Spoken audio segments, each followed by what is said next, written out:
Welfare State. Features. The directive principles of state policies serve as the guidelines or directions for the executive and the legislature in making and implementing the law respectively. These principles were framed in the Constitution keeping in mind the welfare of all citizens. These principles are based on social, political and economic justice. Constitution framers realized the importance of removing the social disparities and large economic differences that prevailed during the post-independence period if India was to progress. They understood the necessity of people's welfare for making India a welfare state. Hence, these principles were laid out for uplifting the status of the citizens by improving their working conditions, wages, giving them a better environment, equality and justice. These directive principles can be broadly categorized as ideals aimed at economic development and equality, directions for achieving social welfare, rights to the citizens for their welfare and betterment, and general principles. Directive Principles of State Policy. These principles are contained in Article 36 to 51 of our Constitution. The main directive principles are as follows. Ideals aimed at economic development and equality. It is the government's responsibility to ensure proper livelihood to its citizens. There should be fair distribution of wealth.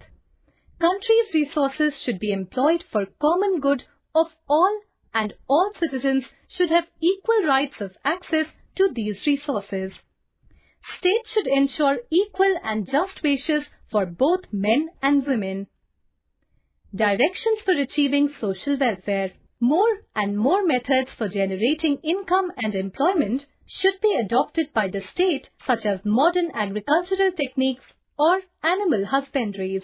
A body like village or Gram Panchayat should be organized by the state, which looks after the welfare of its people and acts as their local government. Provisions for free and compulsory education to all children below 14 years should be made by the state. Protection of youth and children against exploitation. State should also promote the interests of backward and weaker sections of the society. It should also take interest in improving the health standards of the people. Rights to the citizens for their welfare and general principles.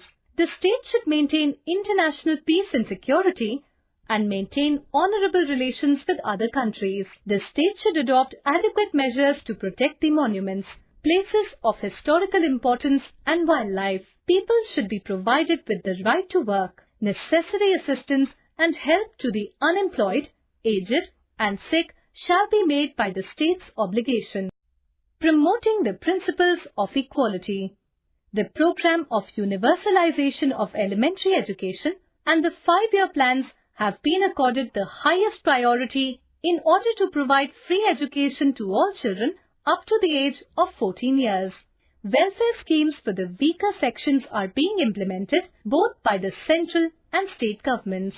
These include programs such as boys and girls hostels for scheduled castes and scheduled tribes students.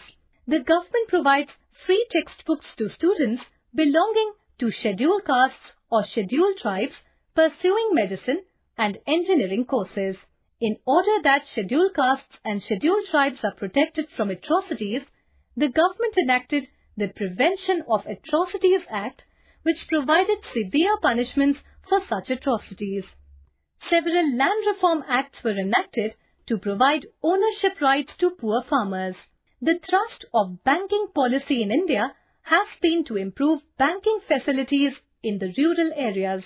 The Minimum Wages Act empowers government to fix minimum wages for employees engaged in various employments. The Consumer Protection Act provides for the better protection of consumers. The Act is intended to provide simple, speedy and inexpensive redressal to the consumer's grievances, award relief and compensation to the consumer.